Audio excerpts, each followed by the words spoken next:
Y pues nosotros tenemos una revelación los viernes, pero no va ni el 20% de los que van el domingo. Ya sabemos que la oración no es muy solicitada, ¿verdad? Y mi hijo me decía, porque estamos prontos a celebrar un congreso que era de jóvenes, y ahora este año lo hemos modificado para todos los jóvenes del Antiguo Testamento también, con un servidor.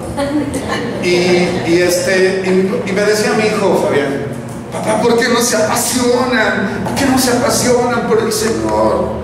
¿Por qué no se apasionan por compartir lo que estamos compartiendo de la palabra? ¿Por qué no lo suben por qué no lo postean en su estado de WhatsApp? ¿Por qué no lo ponen ahí en Facebook? Y yo hace mucho que ya no entro a Facebook, no sé ni cómo se llama lo que se pone ahí. Híjole, decía: hijo, tenemos la misma pregunta tú y yo. ¿Por qué? ¿Por qué? Y una de las cosas en las que nosotros caíamos en la cuenta es que hoy los creyentes, los discípulos de Cristo, están más expuestos a otras cosas que a la persona de Cristo. Si estuviésemos más expuestos a la persona de Cristo, entonces mostraríamos más a Cristo. Y tengo una palabra de esperanza y de fe para todos los que hoy hablaron acerca yo veía que mi hermana les decía: es que así, ¿verdad? Nos estaba dando rudo con todo, ¿verdad?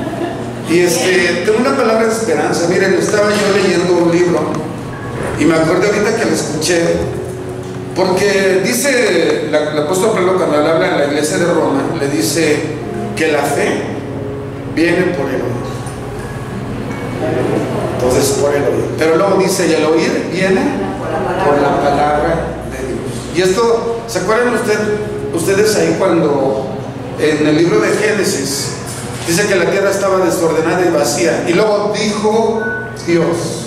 Ahí está la palabra. Es decir, la palabra de Dios es la voluntad de Dios expresada. Y me llena de esperanza esta historia, la he traído constantemente en estos días en mi mente. Hechos 16 nos habla de que el apóstol Pablo, ese todavía no es el tema, Déjenme, que no sé qué quiere el Señor hacer, pero miren, el apóstol, pero digo, puede ir a la Biblia, puede ir a Hechos capítulo 16. Dice la palabra que el apóstol Pablo quería ir a Asia, pero 2 veces el Espíritu Santo se lo prohibió y le dijo: no vayas a Asia. Y entonces él esperó, porque era un esclavo de Cristo, y se sujetó a lo que el Espíritu Santo decía. Y entonces podía haber dicho: yo tengo carta credencial. Él me dijo que yo era un instrumento escogido, Hechos 9. Y luego en Hechos 13 dice que lo apartaran para que fuera donde él lo iba a llevar. Pero no, escuchó la voz del Espíritu y aguantó. Pero luego tuvo una visión, no sé si recuerdan ustedes. Dice que un varón macedonio, ahí donde está Grecia ahorita, le decía: ven y ayúdanos. Y entonces dice la escritura que él hizo caso a la misión que había tenido y zarpó rumbo a ese lugar. Y cuando llegó, la primera ciudad a la que él entró se llamaba Filipos. Y cuando llegó ahí, dice que fue al río, escuche esto, donde se juntaban las mujeres a orar. Pasan cosas hermosas donde las mujeres se reúnen a orar. Nunca hermoso que los hombres también se reunían. Pero ahí, como no eran muchos judíos, me imagino que no habían logrado hacer una sinagoga, porque era importante que hubiera un buen número de hombres, de varones, para que se pudiera establecer una sinagoga. Pero sí había mujeres que, aunque no hubiera sinagoga, buscaban el espacio y la oportunidad para buscar a su Señor. Y esta mujer se llamaba Lidia, una vendedora de púrpura, que amaba a Dios, temía a Dios. Dice, así dice la escritura, temía a Dios, pero no había conocido a Cristo. Y mientras Pablo hablaba, escuchen esto, porque esa es la palabra de esperanza. Dice que Dios abrió el corazón de esta mujer para que estuviera atenta a lo que Pablo decía. Ese es el Espíritu Santo trabajando, porque esa fue la primera mujer que creyó en esa provincia. Y después dice que a poco tiempo después, de que acabo de predicar, ella se bautizó junto con toda su familia. Entonces, me identifico con aquel joven que ha abandonado a Cristo. Escuche tu petición. Yo fui un joven que abandonó a Cristo a los 12 años, un adolescente, pero que Él me atrajo a los 16 y me atrajo para no soltarlo. Hace más de 30 años de eso. Y hay una diferencia en mi vida en el antes y el después de que eso sucedió. Mientras tanto, mi mamá oraba y me exponía a la palabra de Dios, pero ella creía en la palabra de Dios. Y el día que yo menos lo esperaba, el día que yo menos lo deseaba, Dios puso en mi corazón la intención de ir a un lugar a escuchar un mensaje. No fue la iglesia donde yo me reunía. Después regresé a esa iglesia a congregarme y a servir ahí, pero me plació llevarme a otro lugar a escuchar un mensaje. El mensaje se puede escuchar en cualquier lugar. Entonces, ahí está el Señor hablando, y la razón por la cual me acordé fue porque hubo un hombre llamado Juan Hus, que 100 años antes de que naciera Martín Lutero, Dios lo levantó con un ganso. La palabra es conocido como un ganso, por donde él había nacido. Y si les hablo de Martín Lutero, les hablo de Juan Calvino y les hablo de Juan, 100 años antes de Martín Lutero, los tres estaban dentro de la Iglesia Católica Romana, eran sacerdotes. Pero el Espíritu Santo, que es el que Dios dejó para que la palabra de Él fuera con fe en nuestros corazones. Vean de dónde a veces pensamos, si solamente fueran expuestos en un mensaje, en una iglesia, no. ¿De dónde lo sacó el Señor? Y lo que vino a hacer el Señor con estos hombres. Este hombre, Juan Hus, murió en 1415, un 6 de julio, lo quemaron en la hoguera. Y fue porque se rebeló contra la autoridad papal. Y él dijo, no hay otra cabeza. La cabeza de la iglesia es Cristo.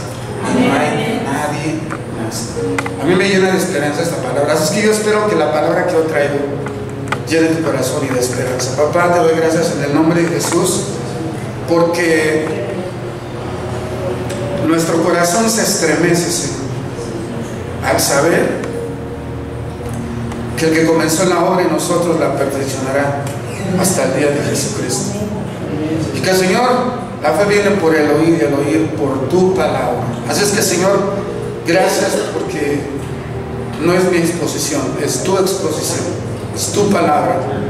Y yo, Señor, creo que produce fruto, no solamente en los que hoy están presentes, sino aquellos que oirán este mensaje a través de los medios que tú has destinado. Señor, gracias por las personas que nos van a mirar a través de este video. Comparte, Señor, tu gracia y tu favor sobre ellos. En el nombre precioso de Jesús.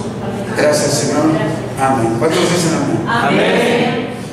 Híjole, pues ya me aventé como 15 minutos en el saludo.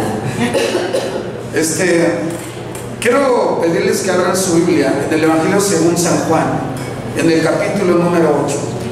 Y quiero pedirles que vayan al capítulo 8, versos 31 y 32.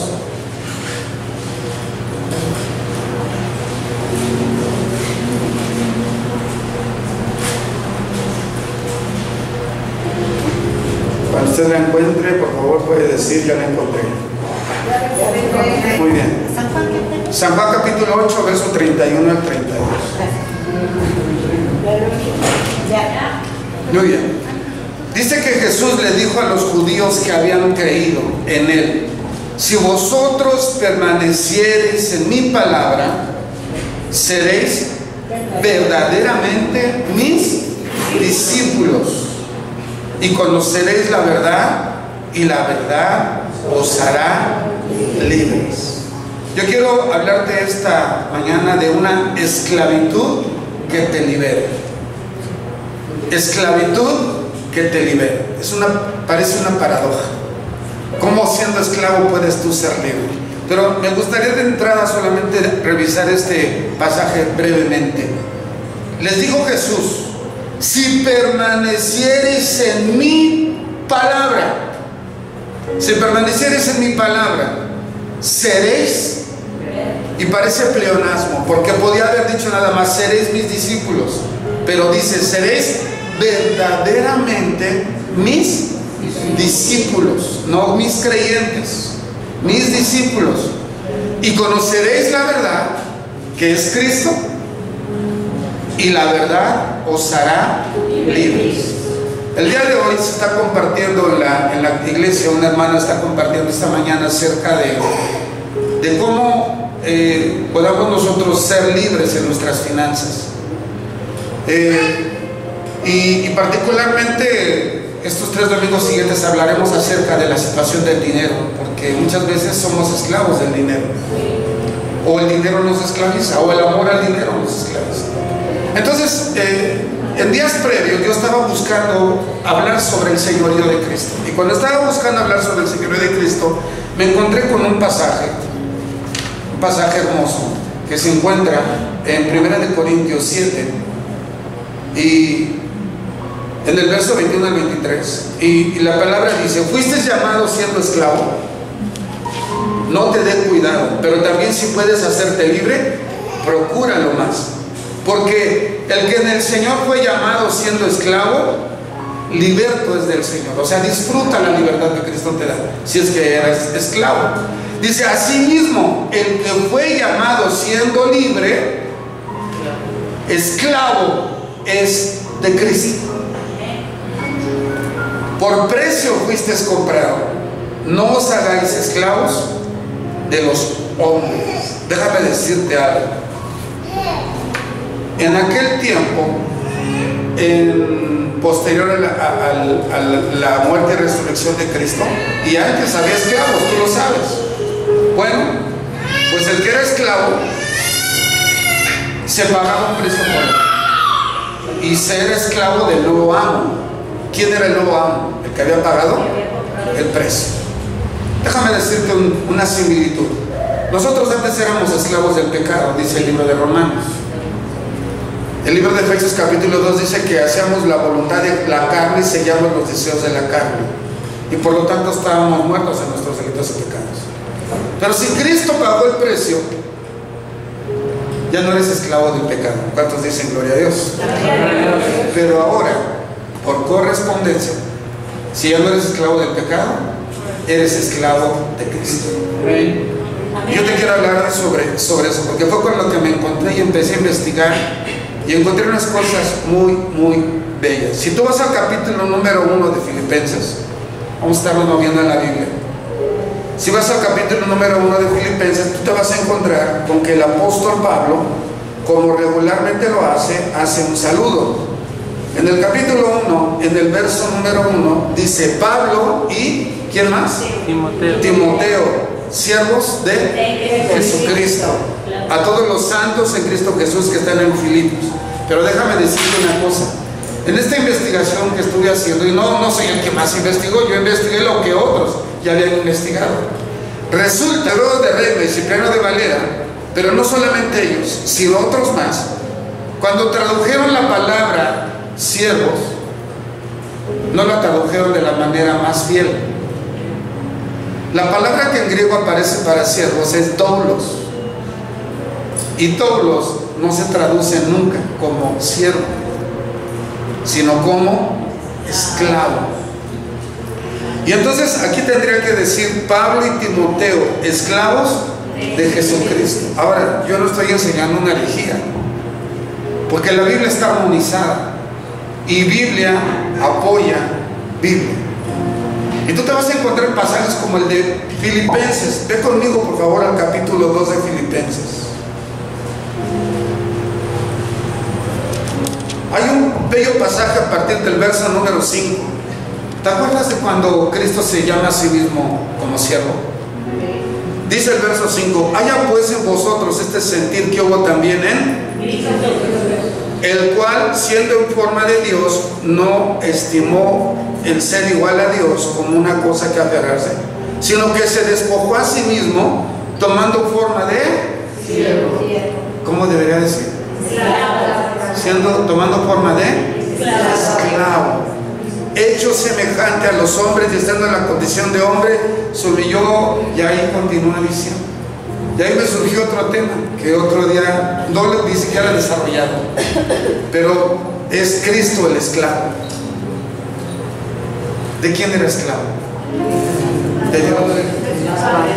Para poder cumplir con la obra de redención, Él tuvo que humillarse hasta ser hombre, y luego tomando forma de hombre, no solamente hombre, sino fue a la parte más humillante, la condición de un esclavo.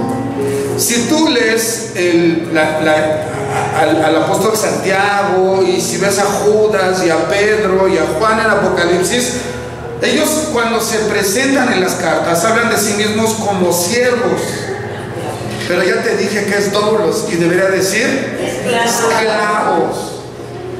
El apóstol Pablo, cuando escribe a la iglesia de Filipos, a la de Roma, a la de Corinto, a la de Éfeso, igual se presenta como siervo, pero debe decir esclavo de Jesucristo o de Cristo. Para todos estos escritores es un privilegio llamarse a sí mismos esclavos. Algo nos querían comunicar, y no era algo que ellos hubieran tomado como una enseñanza personal, sino era algo que Cristo mismo les había enseñado: ser esclavo. En el libro de Mateo capítulo número 25, el Señor Jesucristo habla acerca de una promesa según hayas sido tú fiel a lo que Él te llamó. Dice que en los últimos tiempos Él dirá: bien, buen siervo y fiel, en lo poco fuiste fiel, en lo mucho te pondré, entra en el gozo de tu Señor. No debe decir siervo. Bien, buen, esclavo y fiel, en lo poco fuiste fiel, en lo mucho te pondré, entra en el gozo de tu Señor. El mismo Señor Jesucristo usa la palabra doulos para referirse a quienes allí está hablando que fueron fieles en lo poco. Y un poco más adelante y muy fuerte, también se escuchará decir siervo malo y negligente. ¿Cómo deberá decir? Esclavo malo y negligente. Entonces déjeme decirle una cosa: por default, si tú has nacido de nuevo, si la vida de Dios está en ti, tú dejaste de ser esclavo del pecado y ahora eres esclavo de Cristo. Amén. Lo quieras reconocer o no. Pero podrás ser un esclavo necio y negligente, o podrás ser un esclavo fiel, un sabio. Es fuerte esta palabra. La versión Reina Valera menciona en el Antiguo Testamento, refiriéndose a los que conocían al Señor como esclavos, más de 40 veces. En el Nuevo Testamento se menciona más de 120 veces, pero solamente se traduce 2 veces como esclavo, y es cuando están hablando en el contexto de ser esclavos literalmente, como es el pasaje que yo cité en 1 Corintios 7. Todas las otras veces se traduce como siervo. Es como si los que tradujeron tuvieran un poco de temor y hubieran faltado carácter para decir que lo que Cristo y Dios nos estaba diciendo es que somos sus esclavos. Yo lo he revisado y siento que es la mejor definición que se puede hacer de un creyente. También me encontré con ese pasaje que dice: ya no os llamaré esclavos. Dice siervos la versión, ya no os llamaré más esclavos. ¿Por qué? El esclavo no sabe lo que hace su señor. Los llamaré ¿cómo? Mis amigos, porque todo lo que he recibido de mi Padre se los he dado a conocer. No nos está descalificando como esclavos, sino nos está diciendo que ha sido tan benigno con nosotros, que no ha escondido nada, que todo nos los ha dado a conocer. Quisiera hablarte un poquito acerca de cómo era la condición de los esclavos en los tiempos en que fue escrita la palabra. Había 3 formas en que tú podrías llegar a ser esclavo. La primera era cuando tú nacías de una madre que era esclava. Por herencia te convertías también en un esclavo. En segundo lugar, si tu pueblo era conquistado por otros y te tomaban como rehén, te convertías en un esclavo. Y la tercera razón por la que alguien podría ser esclavo era porque era la mejor forma que tenía para poder vivir. Porque siendo esclavo te asegurabas de un techo, una comida y un vestido. Y ya no tenías que preocuparte por todo eso. Ya había personas que vivían en una condición tan miserable que lo mejor que podían hacer era declararse como esclavos. Y ahí hay una enseñanza también que va a venir un poquito más adelante. Esas eran las tres razones. Pero ¿quiénes eran los esclavos? Bueno, pues había esclavos que estaban más o menos bien, porque se encargaban incluso de ser administradores, mayordomos, es la palabra que viene en la palabra, pero eran administradores de los bienes de los amos que tenían. Ellos a su vez estaban al cargo de otros esclavos, ahora de que había diferentes rangos. Otra de las cosas es que algunos esclavos eran tan cultos que se dedicaban a ser maestros de los hijos de los amos.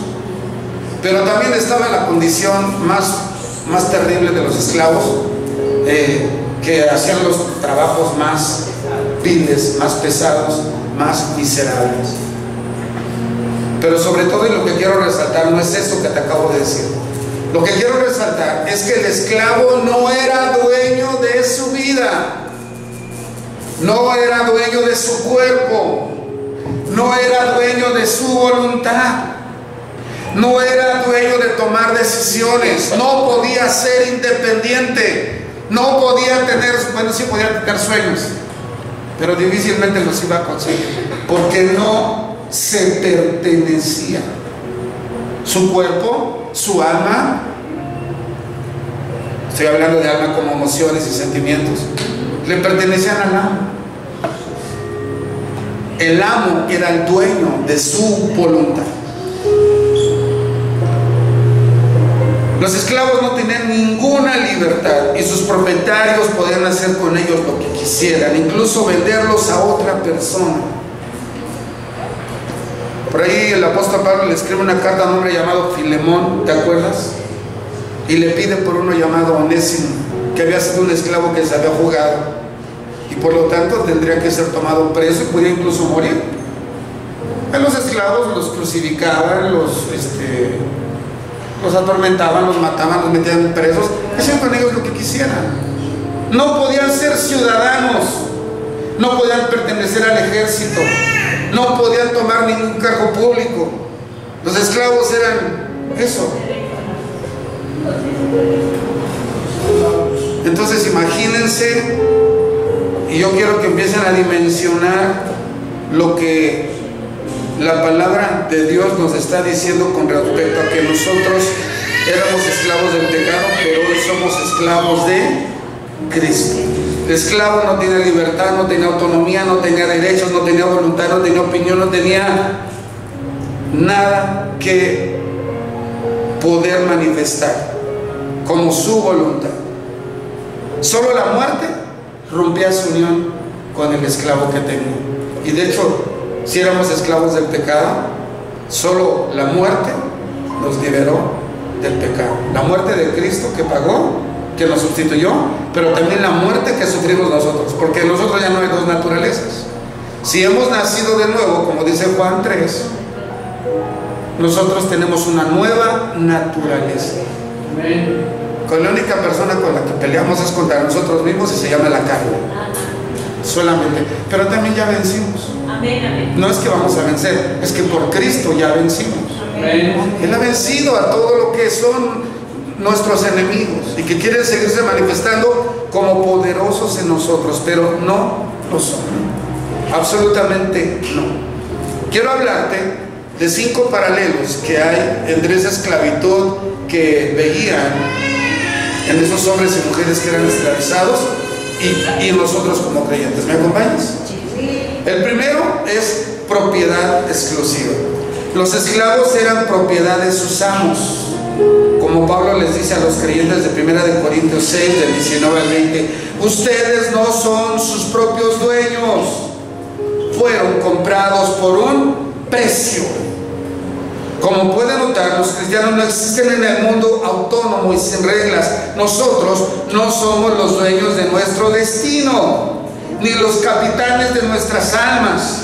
Fuimos comprados con un precio, por lo que pertenecemos a aquel que ha pagado ese. Quizás tú has visto esas imágenes donde está el hombre que trajo a los esclavos y esclavas y los tiene ahí en exhibición y dice lo que pueden ser cada uno de ellos, si son fuertes, si son bellas, lo que sea, y les pone un precio, les tasa un precio, y aquel que los compra paga un precio.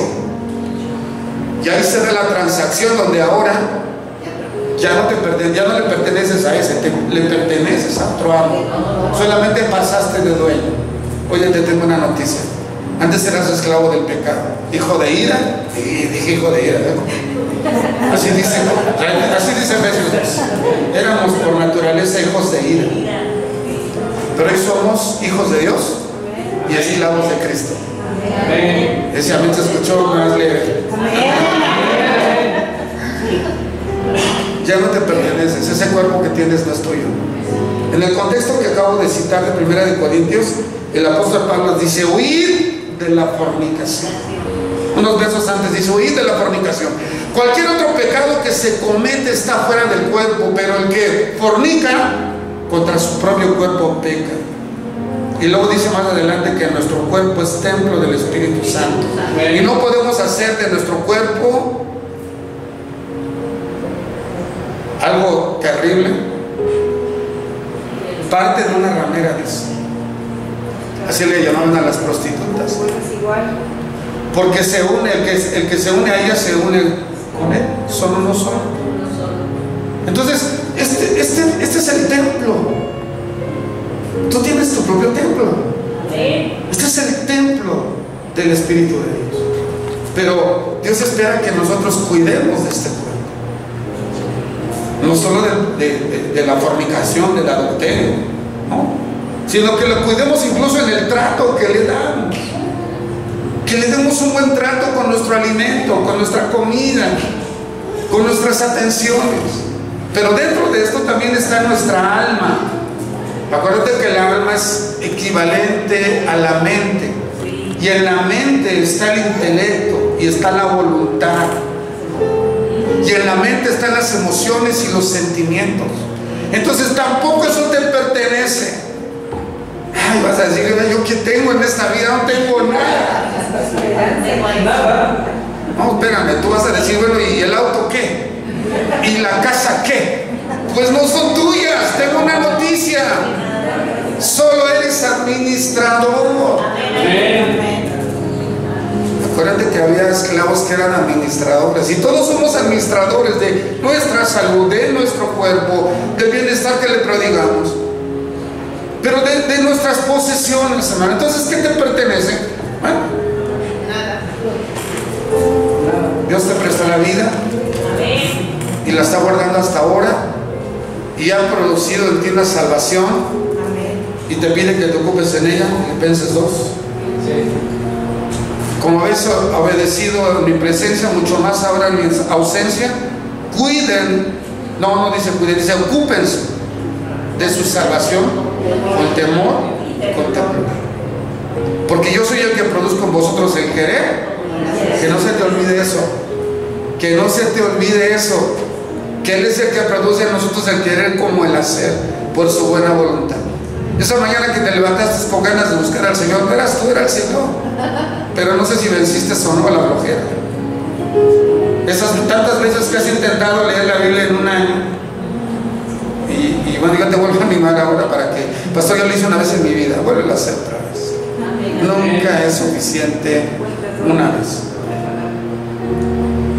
pero Él es el que está trabajando en nosotros. No nos pertenecemos, pero no nos esté rompiendo tu corazón, eso que tanto atesoras, este reloj, no sé, no es tuyo. Tú lo tienes porque Dios te permitió que lo tuvieras. Como tienes tu cuerpo, eres propiedad exclusiva, no le perteneces a nadie más, aunque a veces quieras. El segundo paralelo es sumisión completa. Sumisión completa. No solo es una sumisión, sino es una sumisión completa. Como tampoco antes era una propiedad solamente, es una propiedad exclusiva. Y mientras yo estudiaba esto, yo decía: Adrián, sufres porque quieres. Sufres porque quieres, porque si fueras más esclavo y fueras menos soberbio, Hace unos días mi esposa nos daba un estudio acerca de la soberbia en uno de esos viernes de oración. Y la palabra soberbia define a una persona que se siente superior a los demás. ¿Conoces alguno? O sea, varios. Se siente superior a los demás y su opinión es la que cuenta. Él es el que sabe, él tiene siempre las mejores decisiones y lo demás. ¿Sabe cuál es el problema? Que a veces somos incluso soberbios en relación a Dios y pensamos que somos más inteligentes y más sabios y hacemos mejor las cosas nosotros que Él. Wow. Cuando Él dice espera y nosotros nos desesperamos y le ganamos a Dios.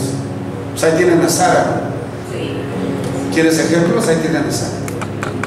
Le quiso ayudar a Dios y no supo esperar.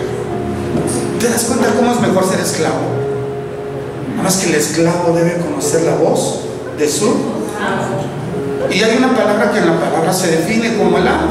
No dice así, dice el Señor. Curios. En aquel entonces la palabra curios o Señor se le adjudicaba al emperador. Y él se sentía casi Dios, ¿lo sabías? Entonces por eso decir que Jesús es el Señor era una palabra fuerte. Porque en aquel entonces era decir, César no es el Señor, el emperador no es el Señor, Cristo es el Señor. Hoy esa palabra Señor como que no tiene el contenido, el sentido que tiene la palabra. Entonces siempre va a estar la palabra Señor y esclavo, curios y dolos en relación. Cristo es nuestro Señor y nosotros somos sus dolos o sus esclavos. Sumisión completa. La palabra sumisión es sujetarse a la voluntad de otra persona sin oponer resistencia. Significa sujetarse a la voluntad de Cristo sin oponer resistencia, sin resistirlo. Me encanta el profeta Jeremías, que en el capítulo 31, en el verso 18, él dice: conviérteme y me convertiré a ti. En Lamentaciones 5:21 dice: restáurame y seré restaurado. En otro pasaje de Jeremías, que no recuerdo el capítulo, le dice también: sálvame y seré salvado, sáname y seré sanado. Me encantaron esas palabras que acabo de volver a encontrar, porque eso habla de la iniciativa de Dios, de la preponderancia de Dios en nuestra transformación. Dice mi esposa: no te trates de cambiar tú, porque vas a fracasar. Mejor busca al que cambia. Por eso Jeremías dice: conviérteme y me convertiré a ti. Es Cristo el dueño de nosotros, y si entonces estamos sometidos completamente a Él, Él es el que debe gobernar nuestra vida, y no nuestra voluntad, sino la voluntad de nuestro amo. Es someternos sin cuestionamientos. ¿Te acuerdas todos los por qué, Señor? Yo se lo he dicho. ¿Por qué, Señor? Porque Él es soberano. Y habrá cosas que nos responderá pronto el por qué, y otras veces ni siquiera nos lo dirá, y no tenemos ningún derecho a exigírselo. Él es el soberano, Él es el amo, Él hace perfectas las cosas. Dice que a los que aman a Dios todas las cosas les ayudan a bien. Estos son los que conformes a su propósito son llamados, porque a los que antes conoció también los predestinó para que sean hechos conforme a la imagen de su Hijo. Todas las cosas nos ayudan a bien cuando lo amamos y no nos damos cuenta, quizá, pero todas las veces que pasa eso, somos formados conforme a la imagen de su Hijo. Cada vez te pareces menos a ti, gracias a Dios. Y cada vez nos parecemos más a Él, gracias a Dios. Cristo puede verse en nosotros. Entre más esclavo, más se ve Cristo en nosotros. Santiago 4, vaya conmigo por favor, Santiago 4.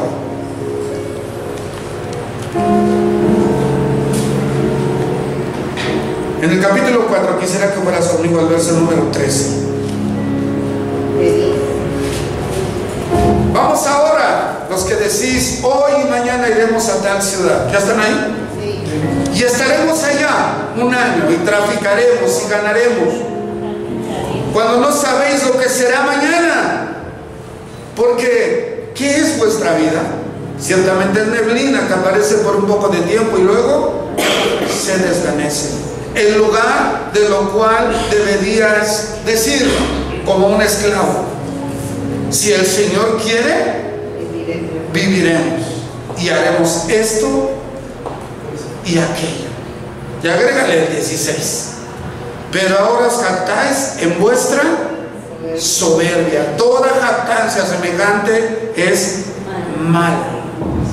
Y al que sabe hacer lo bueno y no lo hace, le es pecado. Esto es parecido al tan pronunciado primero Dios. Si Dios quiere, que lo decimos tan fácil, ¿no? Dios mediante, sí, comadrita, Dios mediante. Y luego no te salen las cosas como tú pensaste. Y, ay, Señor, ¿dónde estás? Ya me abandonaste.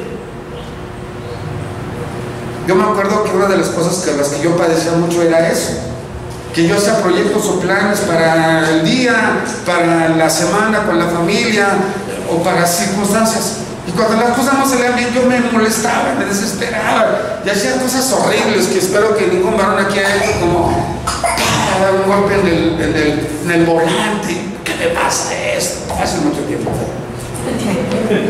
ya pues hizo cambios en mi vida. Y qué bueno que aquí no hay nadie así, ¿no? Si algo, si se ponchó la llanta, si no arrancó el coche, si algo sucedió, va a pasar algo. ¿Quién sabe? Si encuentro el tráfico, Señor, ábreme paso, levántate más temprano. Nos dice, levántate más temprano, todavía te gobierna la flojera, la falta de planeación y tantas cosas. Las hermanas también el sueño.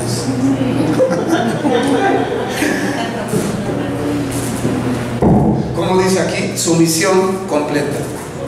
Voy a la tercera, singular devoción. No solo devoción, sino una singular devoción.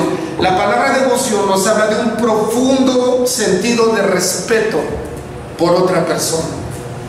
El esclavo estaba obligado a estar sometido a la voluntad de su amo. Y cuando no sabía lo que su amo había dicho, tenía que pensar cómo su amo pensaba y se sometía de todos modos a lo que pensaba que la amo pensaba. Pero Dios, a través de su palabra, nos ha dejado una herencia para que nosotros vayamos a su palabra todos los días, hagamos nuestro devocional, escudriñemos su palabra, estudiemos su palabra, meditemos su palabra, vivamos su palabra, y así podremos conocer lo que llaman los teólogos la voluntad preceptiva de Dios. Y ya no necesito aventarme ahí, a ver, voy a abrir la palabra, aunque me salga, le digo sí, le digo no. Te está pidiendo la prueba del amor, le digo a los jóvenes, y todas le preguntas a Dios. Es que no conoces ni el sentido común. Ya ni qué te hablo de la palabra. Hermanos, si nosotros conociéramos la palabra de Dios, muchas de nuestras dudas estarían resueltas y no tendríamos ni que preguntarle al pastor, porque a veces a mí me buscan, digo, allá en la iglesia donde yo vengo, saludos si es que me ven. Oiga, pastor, ¿puedo hacer esto? Digo, estás buscando que yo solape lo que tú quieres hacer. Yo no soy Dios. Ahí está la palabra. Ahora déjame, te doy el consejo conforme a la palabra. No me gustó, pastor. Bueno, hay muchas cosas que no nos gustan, pero somos esclavos de Cristo. Él sabe lo que nos conviene. Singular devoción. Ningún esclavo obedece a otros amos. Hay una singular devoción, un respeto y una predilección, pues su principal preocupación es llevar a cabo la voluntad de la persona a quien pertenece. Esto es, a Cristo, nuestro amo. El Señor Jesús mismo nos recuerda en Mateo 6:24: nadie puede servir, pues menospreciará a uno y amará al otro, o querrá mucho a uno y despreciará al otro. El esclavo de Cristo está dedicado a su amo. En este pasaje y en el paralelo de Lucas se hace una mención particular al dinero. Dice, nadie puede servir a Dios y al dinero. O en otra versión, la original dice a Mamón, que es el Dios del dinero. Y yo creo que el Señor Jesús hace esa mención porque sabe que el dinero mueve a muchas personas. Dicen que el dinero mueve al mundo. Sí, pero tú y yo no somos el mundo. Te tengo una buena noticia. Jesús dijo, yo no soy de abajo, yo soy de arriba. Yo no soy de este mundo, yo soy de arriba. Eso dijo Jesús. Amén. Y los que somos como Él, donde Él es nuestro amo, pues no tenemos el interés puesto en el dinero, o en lo que Pablo llama más precisamente el amor al dinero. Porque a veces ni lo tenemos, pero lo amamos. Pues sí, porque nos gobierna, nos mueve. Y no es malo trabajar y no es malo ser próspero. No, pero hay que tener las cosas en su correcta sintonía, en su nivel, en su correcta prioridad. Y somos esclavos de Cristo, no somos esclavos del dinero. Ay, tengo que acordarme de mi esposa, me acuerdo mucho de ella. Tengo que apurarme ya por ella. No, no es cierto. No, me acuerdo de esto porque dentro de los estudios que nos está dando el viernes, ella nos ha hablado estos días de Eclesiastés. Y dice que, ya saben que el predicador Salomón tuvo todo, ¿no? Pero no lo disfrutó. Porque él se dio cuenta que la única forma en que nosotros podemos disfrutar de las cosas que tenemos es cuando Dios nos da ese don de disfrutar. Y entonces hasta lo más sencillo se disfruta y se vive feliz. Pero a veces teniendo todo, eres la persona más infeliz. Y otras veces no tienes todo, pero tienes algo de lo que estabas pidiendo y ahora ya quieres otra cosa. Porque estamos fincando nuestro estado de paz y felicidad en las cosas que deseamos y no en lo que ya tenemos. Lo primero que tenemos es a Cristo como nuestro dueño. Pero también Dios nos ha dado cosas que nosotros podemos disfrutar. Esto mismo que ahora traes puesto, del lugar donde tú vives ahora, el trabajo que tienes. Si puedes, ay no, cuando yo ya sea gerente, entonces ya voy a estar feliz y entonces sí voy a diezmar y entonces sí. Si no podemos hacerlo ahora, no lo vamos a poder hacer después. Ay, no sé por qué dije eso. Me proyecté con mi iglesia. Perdón. Singular, te ha hablado de propiedad exclusiva, te ha hablado de sumisión completa y te ha hablado de singular devoción. Ahora quiero hablarte del cuarto, que es total dependencia. Total dependencia. No solo es depender, sino es depender de manera total. Un esclavo demuestra una total dependencia a su amo para la provisión de sus necesidades básicas de la vida. ¿Te acuerdas que te había dicho que muchos se declaraban esclavos porque era la única manera en que podían sobrevivir? Tener asegurado dónde vivir, qué comer y qué vestirse. Y bueno, eran esclavos, pero así podrían ellos sobrevivir.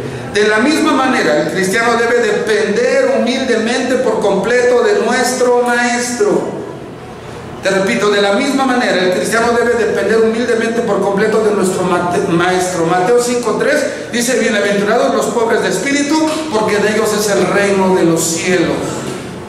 Pobres de espíritu, aquellos que dicen, yo no soy suficiente, Dios es mi suficiencia. Y entonces a ellos les pertenece el reino.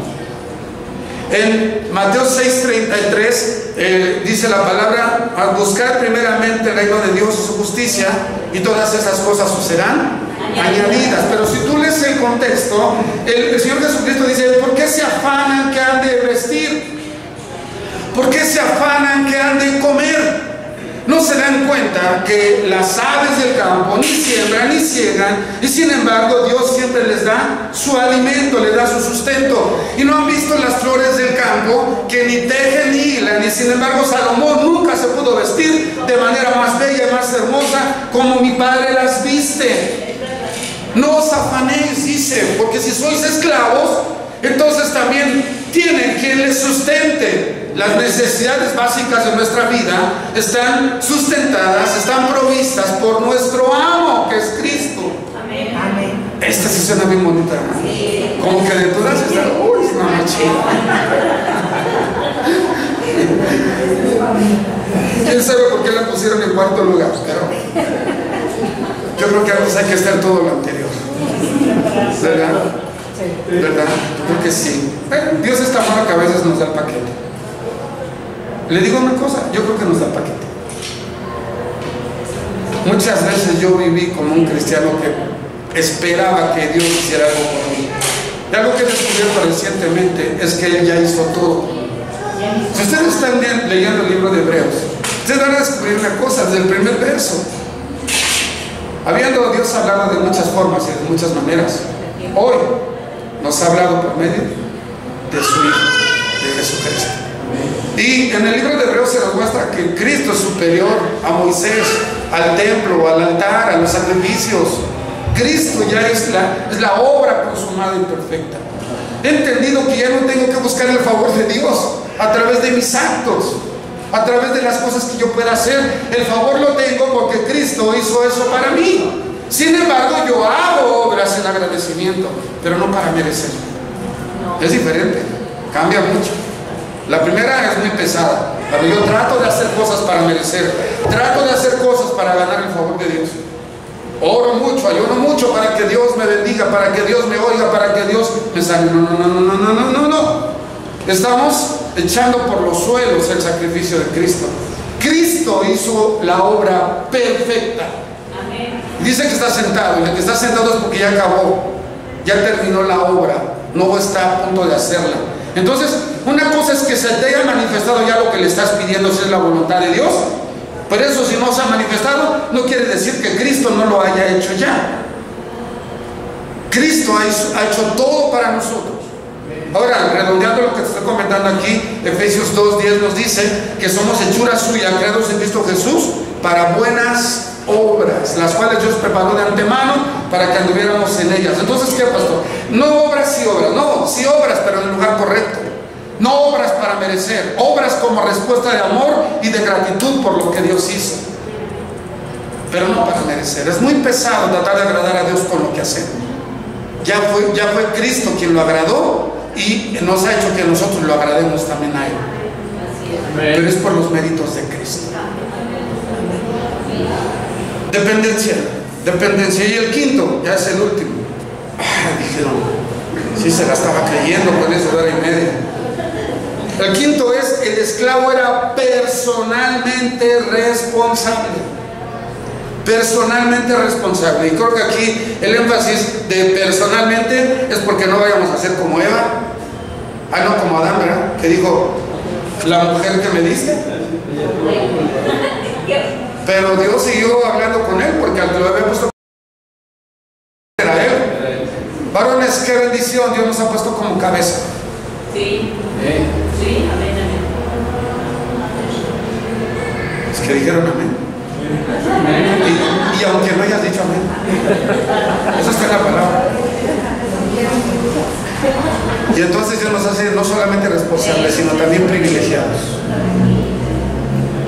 Pero, ¿qué es esto de la personalmente responsable?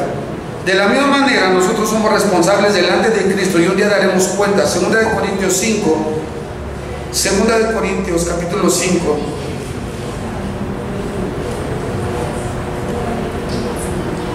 verso 9 y 10. Dice así la palabra: por tanto procuramos también, o ausentes o presentes, serle, ¿cómo? Agradables, porque es necesario que todos nosotros comparezcamos ante el tribunal de Cristo, para que cada uno reciba según lo que haya hecho mientras estaba en el cuerpo, sea bueno, sea malo. No está hablando del juicio del gran trono blanco, donde todos van a comparecer por sus pecados. Está hablando de un tribunal donde vamos a ser recompensados según lo que hayamos hecho, sea bueno, dice, o sea malo. Cuando te hablo de estas 5 características, espero que no puedan ustedes pensar que es un tirano Dios, es un tirano Cristo, es un déspota que solo quiere caprichosamente romper nuestros planes. Ay, Dios, ya estaba cayendo redondito. Decimos decir, ¿no? Cristo no está para destruir nuestros planes, al contrario, Él tiene planes y nosotros debemos conocerlos para ajustarnos a sus planes. Mi pregunta aquí, y es con lo que quiero cerrar, es cómo nosotros es que podemos realmente ser esclavos de Cristo. Porque aquí algunos podrían ya estar plenamente convencidos y decir, yo sí soy esclavo de Cristo, todo. Otros dirían, pero es que viene Navidad, mi último deseo, y otros dicen de plano, ya, fuera, eso no es del Señor, no soy esclavo. No sé, puede haber diferentes cosas, pero mira, hay una palabra que en la Biblia se utiliza muy frecuentemente con relación de nosotros y Dios, y habla del conocimiento. Segunda de Pedro, en el capítulo número 1, quiero que vayas a ver, pero luego lo puedes ver. Habla de lo que el conocimiento produce, el conocimiento de Dios produce en nosotros. La palabra conocimiento es ginoscos, y es indagar, es percibir, es atender, es saber. Y la palabra ginoscos también habla de un principio, de un desarrollo y de un logro. Entonces también la palabra ginoscos nos habla de una verdad que se aprende por experiencia. Y no es que te cuenten, no es que te hayan dicho, es que te consta que Dios es real, que Cristo te salvó, que perdonó tus pecados, que eres su hijo, que eres su esclavo, que está trabajando en ti. Y la parte, digo, con la que quiero cerrar es que ¿cómo yo puedo ser el mejor esclavo? ¿Cómo yo puedo ser así? Bueno, sin duda hay una cosa que es muy importante, es el tiempo que tú pases y la frecuencia que tú pases exponiéndote a tu amo. Es la manera en que tú lo vas a conocer y vas a poder ser más fiel a él. Y aquí me conecto con lo último de lo que te hablé cuando te dije que mi hijo me decía, papá, ¿por qué no se apasiona? Y hay quienes están frecuentemente expuestos a ciertas cosas en su vida y están apasionadas por esas cosas. Mi esposa le gustan mucho las manualidades, y en el mes de octubre, que es cuando es su cumpleaños, a veces dice, que mi cumpleaños sea que me lleves a la expo de manualidades en el World Trade Center, ¿no? Y le hemos considerado algunos años eso. Y yo he visto muchas personas que vienen del interior de la República. Un día estaba yo en la entrada del World Trade Center y vi cómo llegaron varios camiones y se acaban así, ¡una expo! Pues ya sé que mi esposa no es la única.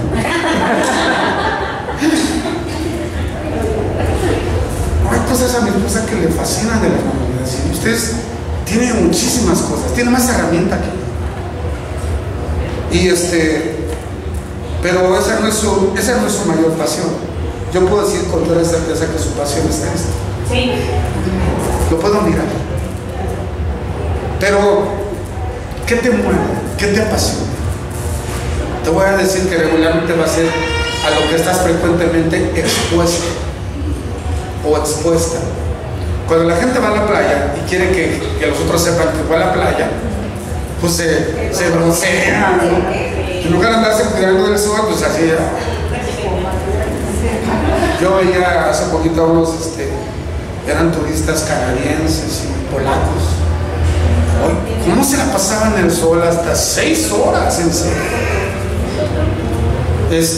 Pero si tú eres expuesto al sol, se va a manifestar. Cuando tú eres expuesto a tu amo, que es Cristo, se va a manifestar. Podrá decirse, se ve, se siente, Cristo está presente. Porque ya piensas diferente. Ya no eres el tóxico o la tóxica que antes te decían. Sí, es bien tóxico, mira, apenas decimos vamos a hacer, que se puede, que no. Se ve, se siente, ya no responde de la misma manera. Puede darte cerrado en el auto, te dicen una majadería y todo. Dios los bendiga. ¿Te acuerdas cómo eras antes? Yo sé que tengo que perdonar, pero no puedo. Y mientras sigas diciendo que no puedes, pues no vas a poder. Porque querer es poder. Pero querer es poder cuando tú quieres en Cristo. ¿Sí me explico? Sí. Si nosotros somos expuestos constantemente a la palabra, el Cristo de la palabra se formará cada vez más en nosotros y nosotros podremos manifestar quién es, quién mueve, sustenta, dirige, nutre, ordena nuestra vida. Yo me pregunto si en la siguiente ocasión que yo le presente a Cristo, alguien le diga: oye, ¿sabías que Cristo quiere que sea su esclavo? La mercadotecnia te dice que no. Le decimos: ¿sabes que Cristo te ama? Y que tiene un plan maravilloso para tu vida. Y que te quiere resolver todas tus necesidades. No es la mejor manera de ofrecer, de faltar a Cristo. Estos de la palabra hablaban de esa gran decisión de poder hacer a Cristo nuestro amo y nosotros siendo sus más fieles esclavos. Y para muestra, basta un botón. Traigo todavía mucho aquí del apóstol Pablo, pero ya no lo va a tocar. Pero Pablo es un modelo. Capítulo 9. Iba respirando una amenaza rumbo a Damasco, cuando un resplandor del cielo lo derribó del caballo. Y escuchó una voz que le decía, y lo cegó, y escuchó una voz que le decía: Saulo, Saulo, ¿por qué me persigues? Dura cosa te dar cosas contra el hijo. Y entonces él le dijo, temblando y temeroso: ¿quién eres tú, curioso? ¿Quién eres tú, Señor? Y él le dijo: yo soy Jesús, a quien tú persigues. Y la siguiente respuesta engloba todo lo que fue la vida de Pablo: Señor, ¿qué quieres que yo haga? Entra a la ciudad, en la calle de la derecha, te vas a encontrar un hombre llamado Simón, no, Ananías, y él te va a decir todo lo que tienes que hacer. ¿Era un esclavo o era un amo? Fíjate, antes de que lo derribaran del caballo, se comportaba como todo un amo y señor. Pero una vez derribado, se volvió un esclavo. Y así saludaba y así firmaba en sus cartas. ¿Oramos? Señor, te agradecemos profundamente en el nombre precioso de tu Hijo Jesucristo, nuestro amo y nuestro Señor. Gracias por permitirnos ser expuestos a tu palabra. Señor, produzca tu palabra en nosotros lo que ya destinaste y ya determinaste como Señor de nuestra vida. Señor, sé que amas a tus hijas y amas a tus hijos que se reúnen en este lugar este día, pero que todos los días de la semana, las 24 horas del día, los 365 días del año, Señor, te buscan, te aman, te sirven, son esclavos tuyos, Señor. Nosotros como esclavos tuyos también venimos hoy delante de ti. Te pedimos que no nos hagas, Señor, ser rebeldes a tu deseo. Por el contrario, Señor, permítenos someternos voluntariamente a lo que hoy tú nos has expuesto. Señor, permítenos ir a tu palabra y descubrir cuántas más verdades tienen, Señor, relación con esto. Sabemos, Señor, que como dice tu palabra, el apóstol Pablo le escribe a la iglesia de Colosas en el capítulo 1, en el verso 9, le dice: pido que sean llenos del conocimiento de su voluntad en toda sabiduría e inteligencia espiritual. Y Señor, el apóstol Pablo también nos enseña a orar y nos dice, Señor, que te pidamos que nos des espíritu de sabiduría y revelación en el conocimiento de tu Hijo Jesucristo, para que tú alumbres los ojos de nuestro entendimiento, de tal manera que podamos vivir, Señor, haciendo tu voluntad, agradándote en todas las cosas. Señor, gracias por este tiempo que me diste, Señor, y yo confío en que tú, Señor, como dice tu palabra, que así como la lluvia y la nieve caen, Señor, y se convierten en agua y descienden por los ríos y bajan a los campos, Señor, y producen fertilidad en los frutos, Señor, en las plantas, De la misma manera, Señor, tu palabra produzca fruto en estos corazones. Te lo pido en el nombre precioso de mi Señor Jesucristo. Señor, gracias por este tiempo que tú haces productivo para mí y para ellos. Bendice, Señor, a Luis, el pastor Luis, a la pastora Ana, Aarón, donde quiera que ellos estén, Señor. Tu favor y tu gracia se siga manifestando sobre sus vidas. En el nombre precioso de Jesús. Gracias, Señor. Amén. Amén. Muchas gracias, Señor. Gracias.